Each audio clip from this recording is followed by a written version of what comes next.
Live. Live. Hey, it's Chris, Homestead the Hard Way. And we need to talk about bottle calves. I think there's some information on that people need to know. Now, when I say a bottle calf, most of the time when you get a bottle calf, it's going to come from a dairy. It's going to be a day-old calf from a dairy. Now, I need to warn you about some things. There's some things you need to know. If you get a good calf to start with, if you get a calf that was cared for when he was born, he got some colostrum, some milk from his mama, you can have a pretty good success rate. But if you get a calf that didn't get any colostrum, there's not much of a chance of raising. I've had some people ask me about using the colostrum replacer that you buy. We've never had any luck with it personally. And some dairies don't handle their calves very well. Sometimes they come out of the cow and they throw them into a pen. They don't look after them at all. By the time you get them, they're 2 days old.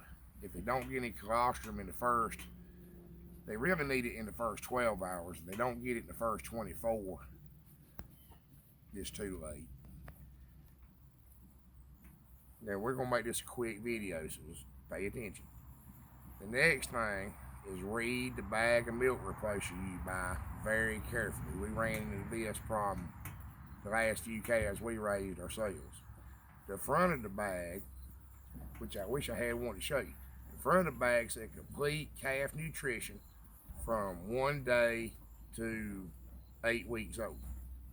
And we were feeding these calves, we were feeding them extra. And they weren't doing good, they just weren't doing good.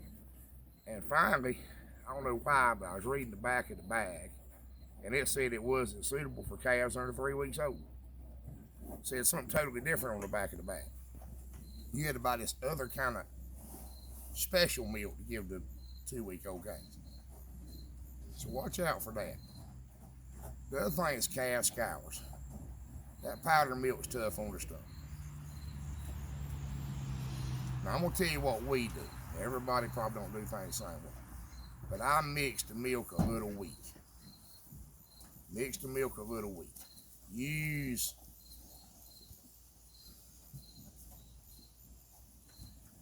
I don't know, about 5/8 what they say, the amount of milk powder to the amount of milk. Put an egg in the milk. If you got chickens, got plenty of extra eggs, putting a raw egg in the milk when you mix it up does seem to help. But use less powder than they say. And what we use for calf scours is regular old Pepto-Bismol. Is there a generic or there's a generic version of it? Some stores may have their own brand, but Well, I think ours was Walgreens brand or something. We use them in a bigger bottle. But what we do is take a turkey baster syringe, those big syringes that you put needle on to inject the turkey with flavoring. We take those and put a couple of tablespoons in it, and no needle now, just the syringe with a little plastic tip. It's got kind of a long plastic tip, and push in their mouth and let them swallow it. If it's just their stomach's tore up from the milk, that works fine. we did a maintenance too after they got straightened out. Put a little bit in their milk. Yeah, we have done that. I don't know how much good it did. A couple other things I won't warn you about, and I'm going to let you go. More than one calf to the pen is a bad idea. They have a bad habit of nursing each other's navels, nursing their ears. They cause ruptures. It's just, we've done it. We've done it a lot. Put 2 calves to the pen because we didn't have a choice. I used to feed out about 150 a year. Got all of them from a local dairy they had. And sometimes we just get so many at one time we didn't have any choice but double them up. But it's not the ideal situation. Can cause problems. These young calves, they're susceptible to pneumonia, respiratory infections. Be careful when you haul them. Try to keep them out of the wind when you go pick them up. Try to keep them warm and out of the wind as much as possible. And remember, they're going to have a little bit weaker immune system. And this is one thing I do want to caution everybody about. We're going to talk about 2 things right here. The first one is Yanni's disease. Spelled John's disease, pronounce it Yanni's. Now, it's a bacterial infection of the intestine that dairy cows are prominent to have. It's prominent in dairies. Now, if you're getting a calf that's never nursed his mama, and they give you a bag of colostrum, a frozen bag of colostrum, you thaw it out in hot water, put it in hot water, let it thaw out and get up to temperature and give it to them. It's just as good as coming straight from mama. It works just as good. You might not have any trouble with it, but it can be a problem. So you don't want to keep dairy calves kind of around your brood cows, your bigger cows. I had some cows up here around me a while ago. I don't know where they went. But you want to keep them separated from your cow herd. If you're raising one for beef, it'll never be a problem because they've got to be about 4, 5, 6 years old before it shows up. But keep that in mind. Research it a little bit. Google it. There's a lot of information out there on it. This kind of a problem. There's no treatment that can cause you a problem. And with that being said, something I want to warn people about. I probably need to do a separate video on this. But always remember, every farmer is not a good guy. They are unscrupulous farmers. There's farmers that if it's sick, they sell it. A lot of times at public auction. That's something else I need to warn you about.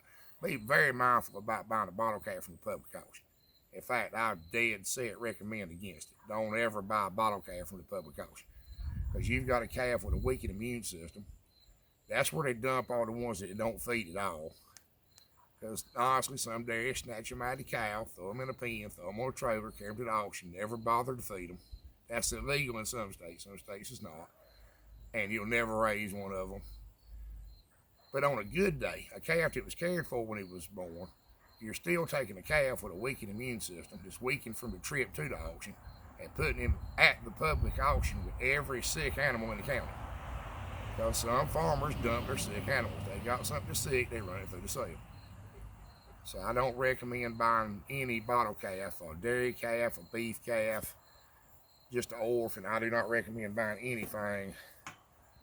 Now, all this applies to orphan beef calves too. But I've had a couple of people that have bought 4 or 5 year old dairy cows for their homestead. They have a personal milk cow, Jersey's, kind of like the one that I was going to use as an example that just took off the other back.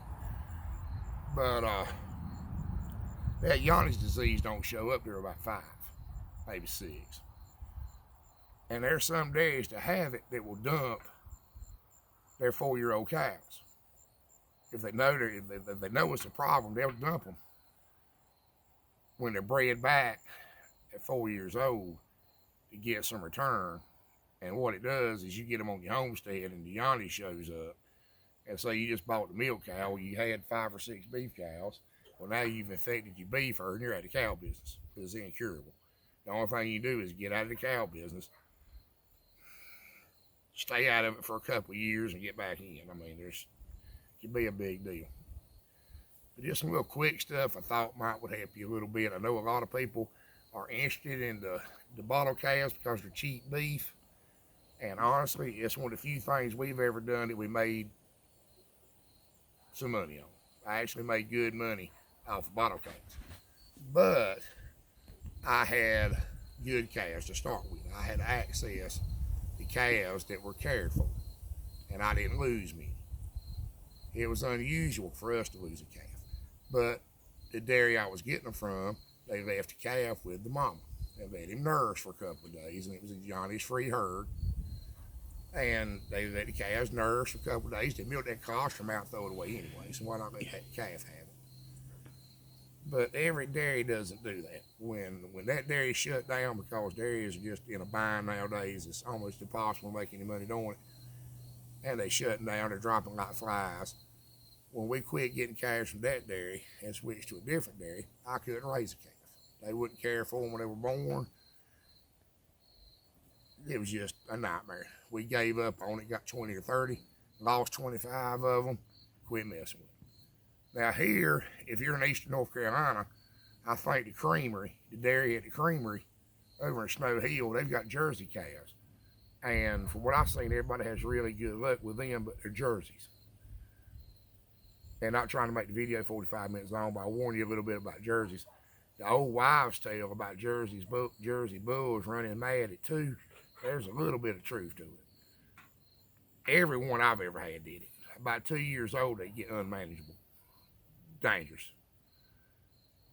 It's probably not everyone that's ever been born, but the 2 or 3 I've had have all done it. And the old folks will tell you all of them will do it. I don't know if they will or not, but personal experience, if you got a Jersey bull, if he gets a couple, 3 years old, start watching him close, because one day he'll snap. And when they say run mad, that means go crazy. They'll go stark, brave, and crazy. Tearing up fences, fighting with the cows, running you. We had one total of S10 truck one time, butting it, running into it. Broke his horns off in the side of the bed, stuck a horn, slammed through the side of the bed, and broke his horn off. We had to shoot him. But just a few little things might help you. Remember, you can do all this stuff. You'll never plow a field but turn it over in your mind. And I appreciate you watching.